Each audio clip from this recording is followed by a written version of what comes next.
평안하셨습니까? 행복한 말씀 나눔 오충영 목사입니다. 오늘 여러분과 함께 나누고 싶은 말씀은 사무엘상 8장 10절 말씀입니다.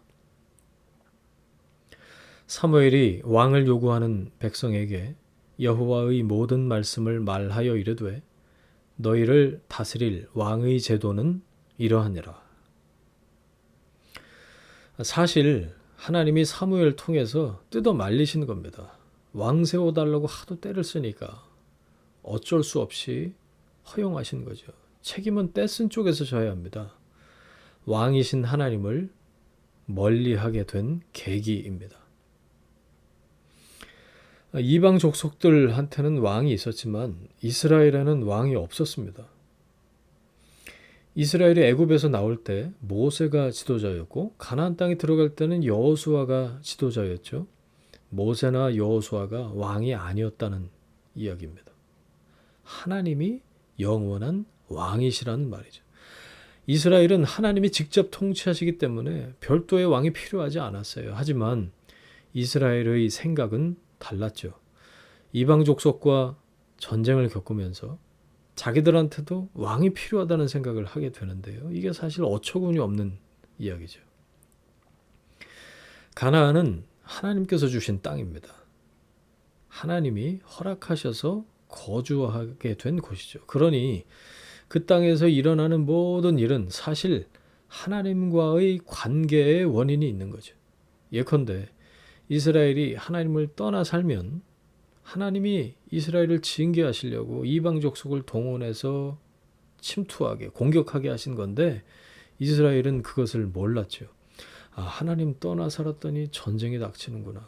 이제 하나님 떠나 살지 않아야겠다. 이쪽으로 생각이 미쳐야 되는데 이상하게 자꾸 전쟁이 일어나네. 뭔가 대비책을 세워야겠다. 보아하니 다른 나라에는 왕이 있는데 우리한테는 없잖아. 우리도 왕을 세워달라고 해서 이 나라를 지켜야겠다. 이쪽으로 머리가 돌아간 겁니다. 어떤 집에서 아이를 공부시키느라고 성적에 따라서 용돈을 주기로 했습니다. 아이가 그 얘기를 전해 듣고는 심각한 고민에 빠지죠.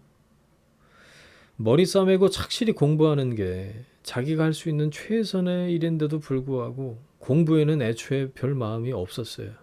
그러다가 나름대로 용돈 벌 궁리를 합니다. 책을 팔아서 껌팔이를 시작해요. 그런 아이한테 뭐라고 얘기를 해야 할까요? 이를테면 이스라엘이 그런 격이었다는 거예요. 그렇게 해서 왕을 세워달라고 보채기에 이르렀죠. 당시 이스라엘의 선지자가 사무엘이었는데 아무리 만류해도 듣지 않았습니다.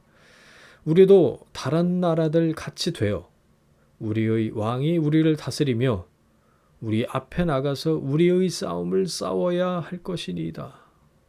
이게 이스라엘의 고집이었습니다.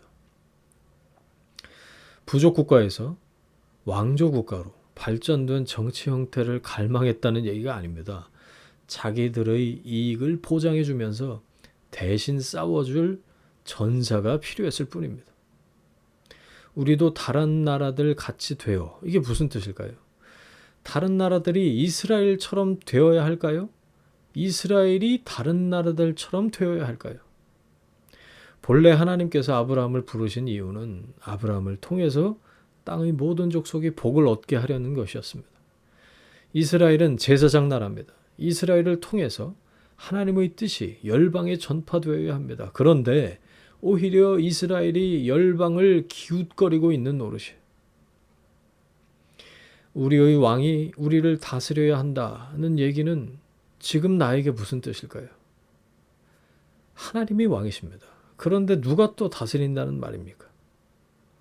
하나님이 나의 왕이 아니면 대체 누구의 왕이란 말입니까? 또 나는 누구의 백성이란 말입니까? 결국 하나님을 왕으로 인정하지 않겠다는 노골적인 반역이죠. 또 우리의 싸움을 싸워야 한다라는 말은 또 무슨 뜻일까요?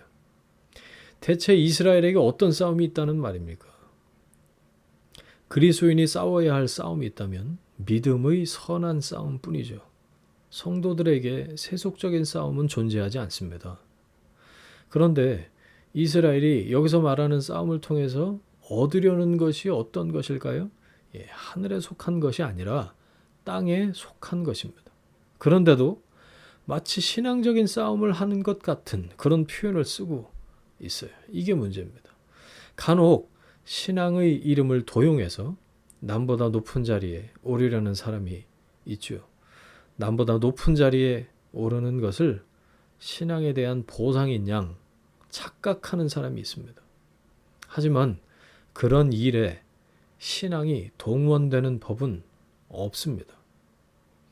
하나님의 은혜는 이 세상 가치 질서 안에서 남보다 좋은 자리를 차지하는 것으로 나타나는 것이 아니라 하나님의 은혜는 새로운 가치 질서에 편입되는 것으로 나타납니다.